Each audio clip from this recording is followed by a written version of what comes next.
खुलुमबाय रायजोफोर, आंनि गोदान भिडिअ नोंथांमोनखौ फिन बरायनाय थाबाय। आङो मोनसे इम्परटेन्ट खोथा नोंथांमोननि सिगाङाव आङो लाबोदों। नोंथांमोनहा भिडिअखौ जाहाथे फुरायै नायलांजोबो, आङो बेखौनो सिगांग्रो आंनि गोसो गोरबो इसिंनिफ्राय अननाय आरो मोजां मोननायखौ नोंथांमोननो जासिग्रोनाय थाबाय। दा मेन भिडिअआव थांनायनि सिगां आङो नोंथांमोननो मोनसे खोथाखौ आङो क्लियार खालामग्रोनो नागिरदों। बे खोथायानो जाहैबाय नोंथांमोननि सिगाङाव अनसुंथाइनि जे मोनसे आसा आङो बेखौ थिदों। नोंथांमोनहा जाहाथे बे अनसुंथाइ, जाहाथे बेमारि जाजानाय अनसुंथाइनि बिनायखौ जेन फिननायखौ आरो उत्तरखौ आरो अननायखौ होफिनगोन बर' हिसाबै आङो बेखौनो सिगांग्रो आङो आसा थादों। अब्ला जोङो मोनसे आङो सर्ट भिडिअखौ होनो सानबाय। नोंथांमोना बे भिडिअखौ नायदो। अब्ला जोङो बे भिडिअखौ नायनानै नोंथांमोना जेन एसे आं भिडिअखौ गोलाव खालामनाय जायाखै।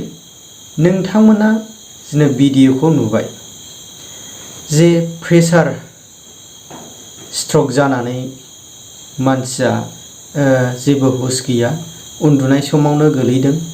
बेनिखायनो आङो खावलायदों जे बर'फ्रा जे अननायनि गेजेरजों जे अनसुंथाइ होयो, जे जेसेबांनाखि हाया मानो जे बेमाराव फाहामनो थाखाय जेन'बा फारसे ओरैहाय लेफ्ट साइडनिया फुरा मथा मथि आथिंबो आखाइबो गैखाला, थैजोब्बाय। आरो बेखौ दा माबानि बङाइगावनि आगराला हस्पिटालाव एडमिट खालामनानै दा दङ। बेखौ ट्रिटमेन्ट होगासिनो। दा दिनैसिमाव दाबो जेबो माबा मोनथ'वाखै, खुगाबो बेखेवा आरो मेगनबो नाया। बेखायनो दा जोबोद गोनांथि जादों। दा नेपालाव लांनायनि खोथामोन। नेपालाव लांनो माजों लांनो, थाखा फैसानि प्रब्लेम आरो नै दा बाव गारगासिनो दं। ट्रिटमेन्ट होबाय। बे ट्रिटमेन्ट होनायाव नै दा गोरिब अबस्था, थाखा गैया।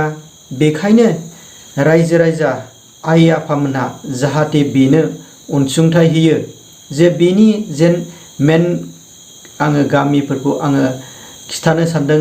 आंनिनो बिहाव, बियो अननानै जाहाथे नोंथांमोना जेन बेनि बेमारिनि नायनायाव अनसुंथाइ जेन बर' हिसाबै जोंनि बर'फ्रा अनलायनानै जाहाथे जे आं नोंथांमोननो जेन डिसक्रिपसनाव आङो एकाउन्ट नाम्बारखौ होदों आरो बे एकाउन्ट नाम्बाराव IFSC कड बे नाम्बारखौ होजोबदों। बे फुल डिटेल्सआव नोंथांमोनहा जाहाथे जा थाइसे थाइनै हागौ 500, 600, 1000 जुदि हायो अब्ला नोंथांमोना जे हरोब्ला इसोरनि बोर आशीर्बाद थागोन, जाहाथे अनलायलायनाया सफैगोन। बेखायनो जाहाथे हरो आङो बेखौनो खावलायदों। जा बेनि जे बेमारिनि आं बेनि फुल डिटेल्सखौ होनो सानदों। बिनि गामिया जर्दानपुर आरो नामा जे दा जानाय प्रेसार स्ट्रकजों गोलैनानै थानाय बिनि नामा पुर्न नार्जारी, गामि जर्दानपुर,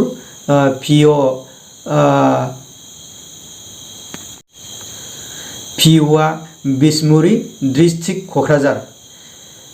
बे दाख्लै मंगलबारनिफ्रायनो मंगलबार हरावनो जेन जानानै थांदों। प्रेसारजों हरनि 1टासो बायदियाव प्रेसार स्ट्रक जानानै जेनो न' सिङावनो गोलैदों। गोलैनानै अबस्थाया जोबोद गाज्रि।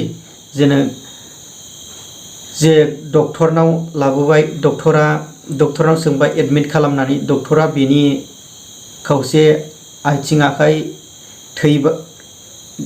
थैबाय गैला होननानै फोरमायदों आरो माइनाव खर'आव मेलेमाव थै हाबबाय होननानै फोरमायदों। दा गोबां फैसानि गोनांथि जादों रायजोफोर। नै दा माखासे न'आवबो जेबो सुबिदा गैया बायलाय फानलायनि। जे हा एसे दं बेखौबो फाननो नागिरबाय। एक्सुवेलि बेबो नाङा। बेखायनो माब्रैनिफ्राय जेन बे बिफाखौ माबोरै फैसा मोननानै जेन बेखौ मोजाङाव लाबोनो हागोन। बेखायनो आङो खावलायदों रायजोफोर, नोंथांमोनहा जा एसे हायो अनसुंथाइ आं बिनि जानानै खुलुमनानै आङो आर'ज गाबदों। नोंथांमोनहा जाहाथे बे बेमारखौ फाहामनो थाखाय गोबां फैसानि गोनांथि जादों। जाहाथे जेसेबांनाखि हाया रायजोफ्रा बे बेमारिनि सायाव जाहाथे बेखौ ओरैनोबो फोथैनो हाया। बेखायनो जाहाथे रायजो राजा आइ आफाया गासैबो अननायनि गेजेरजों बे बेमारनि सायाव जाहाथे हरो, आङो बेखौनो खावलायदों। आङो डिसक्रिपसनावबो होनानै दङ, नोंथांमोना डिसक्रिपसनावबो थांनानै पे खालामहरनो हागोन आरो स्क्रिनावबो होना होदों। आं स्क्रिनाव नोंथांमोनहा पे खालामहरनो हागोन। आङो बेखौनो गुरैयै खावलायनाय जाबाय। आरो आं मोनसे खोथाखौ नोंथांमोननो शेयार खालामबावनो नागिरदों जे बेनिनो आगरआलानि नार्सआ ओरैबायदि अधंग, बे जोबोद गाज्रि। आंखौ फुरा भिडिअ खालामहोआखै आरो ओरैबायदि भिडिअ खालामनो मोना आरो बेबायदि खेबफैनो मोना, एलाउड खालामा बेबायदि बुंदों। आरो बेल' बुङाखै, बेयो दस्रा जाथि मानसि, असमिया मानसि। बियो ओरैबायदि गाज्रि आखुजों आरो बाथ्राजों बुंदों, आङो नांलायलायदों आरोखि। आङो सिगांनो काउन्टाराव हाबनानै सोंग्रोखाबाय, सोंनानै बुंबाय नोङो जे खेबनो हागोन नोङो बानायहै, जे जायगायाव बेमार दं बावल' बानायहै होननायखौ आङो बेयाव बानायहैदों। बेखौनो आंखौ ओरैबायदि आङो बेयाव एसे बेजों थरख' बिथरख' जानानै आङो भिडिअखौ फुरा खालामनाय जायाखै। रायजोफोर अब्ला बेबायदि नार्सआ मा जागोन? माबायदि नार्स बेलाय? नोंथांमोना कमेन्टनि गेजेरजों फोरमायहरबानो जाबाय। आं माखासे बेनि भिडिअ क्लिपखौ आङो लाजोबनाय जायाखै। बेजों आङो थरख' बिथरख' बुहुद जालायदों आरोखि। बे जालायनायनि गेजेराव डक्टर गाहाया फैनानै आंजों रायलायफैनायाव दे जायो, जेबो अरजाया खालाम होननानै बुंनायाव बियो थादों। आं बेखौ फुरा सिगाङावनो रायबोदों आरोखि रायजोफोर। बे नार्सआ थारमानि अधंग, जोबोद गाज्रि बेबायदि आरोखि। बेबायदि नार्सआ, बेखौ आङो सोबानोल' माबा थादों, आखाइया थांनोल' आरोखि। रायजोफोर ओरैबायदि नार्स, ओरैबायदि गाज्रि नार्स, नोंथांमोना बेबायदि नार्सखौ मोनोबा नोंथांमोना मा खालामगोन ना रायजोफोर? बेबायदि एफाबां मुहुर्त समाव बेबायदि सोरनिफ्रायबा जेनेबा रावबो माखासे मानसिनिफ्राय जेनेबा दासिमावबो अनसुंथाइ मोनाखै। अब्ला आं रायजोफोर नोंसिनियाव बेखौनो आं बारे बारे खावलायदों, जाहाथे नोंथांमोनहा अननायनि गेजेरजों जाहाथे अनसुंथाइ हरो। आङो बेखौनो खावलायबाय जे बेबो जाहाथे नै दा